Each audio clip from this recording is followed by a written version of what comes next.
Hello everyone, কেমন আছো সকলে? আই থিঙ্ক সকলে খুব ভালো আছো। তো অনেকদিন পর চলে এসেছি। তো আমাদের বাড়ির সামনে আর কি রাসমেলা হচ্ছে। তো কোনোদিনও আমি রাসমেলা দেখিনি, মানে যাইনি দেখতে আর কি।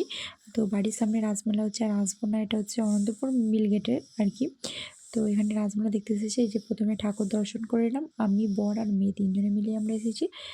তো এখানে ঠাকুর দেখে তারপরে এই মেয়েকেও বললাম মাম্মাম গড় করে নাও, তো ও গড় করে নাও। সবাই মিলে টিপও করে নিলাম, মানে ওখানে যে টিপটা পড়ায়। তারপরে যে এই সাইডের যে সিনগুলো ছিল এইগুলো আর কি দেখছি। তো এগুলোতে এখন কোনো মানে আওয়াজ দেয়নি, মানে 5টার পর দেবে, আমরা 5টার একটু আগেই চলে এসেছিলাম। তো একটু সন্ধে হলে লাইটিং দিলে এগুলো বাজলে তবে দেখতে না ভালো লাগবে, তার জন্যই আর কি। তো এখানে যে মেন আকর্ষণ যেটা, সেটা তোমাদেরকে একদম শেষে দেখাবো। মানে একটা বিশাল বড় সাইজের একটা রাক্ষসী এনেছে। তো সেইটা মানে দেখার জন্যই ম্যাক্সিমাম বেশি বাচ্চারা মানে উৎসাহিত। আমার মেয়ে তো খুবই উৎসাহিত, আমার বাবার এসেছিলো, ফোনে তুলে নিয়ে গেছে। তো সেটা দেখে আমার মেয়ে তো মানে একদম, মানে ও তো সবসময় মানে বলছে রাক্ষসী দেখতে যাবো এরকম একটা। তো যাই হোক না কেন, চলো এগুলো তোমাদেরকে আবার পরে আমি ঘুরে দেখাবো। এখন এগুলো জাস্ট দেখিয়ে দিলাম। তারপরে একটু মেলার দিকে ঘুরবো, ঘুরি একটু, তারপরে রাক্ষসী যাব।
তোমাকে চায়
আজকের ভিডিওটা এতটুকুই। দেখা হচ্ছে নেক্সট কোনো ভালো ভিডিওর সঙ্গে। বাই বাই, গুড নাইট সকলকে।